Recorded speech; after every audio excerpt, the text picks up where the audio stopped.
আমাদের থানা পুলিশের পাশাপাশি সোয়াট টিম, আমাদের বোম ডিসপোজাল ইউনিট সহ স্পেশালাইজড ইউনিটগুলো এই কাজে এগিয়ে এসছে এবং আমরা আশা করি এই বড়দিন উপলক্ষে আমাদের যে খ্রিস্টান সম্প্রদায়ের সমূহ আনন্দ উদযাপনের সহিত এবং নির্বিঘ্নে তাদের ধর্মীয় উৎসব পালন করতে সক্ষম হবেন। আমরা সর্বাত্মকভাবে আমাদের এখানে যেমন ইউনিফর্মধারী পুলিশ আছে, স্পেশালাইজড ইউনিট আছে, একই সাথে আমরা কিন্তু সিভিল ড্রেসও কিছু রেখেছি যেন কোনো ধরনের ইনফরমেশন থাকলে আমরা যেন কুইক রেসপন্স করতে পারি।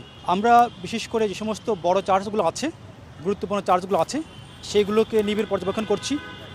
আর যেগুলো আমাদের অন্য যে চার্জগুলো আছে সেখানে আমাদের পোশাকধারী পুলিশ আছে এবং সিভিল ড্রেসে যারা আছেন আমাদের গোয়েন্দা তথ্য সংগ্রহ করার জন্য তারাও আছেন।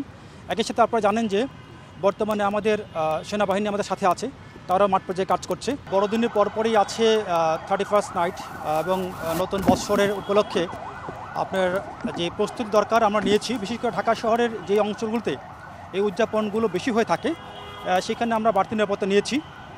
আমরা চাই যে আনন্দঘন পরিবেশে নগরবাসী যেন তাদের এই উদযাপনগুলো করতে পারে, আমরা সেই জন্য সর্বাত্মক চেষ্টা করছি এবং এখনও পর্যন্ত আমরা এই ধরনের কোনো তথ্য পাইনি যে তাদের প্রতি কোনো হুমকি হতে পারে। তারপরে আমরা সচেতন আছি।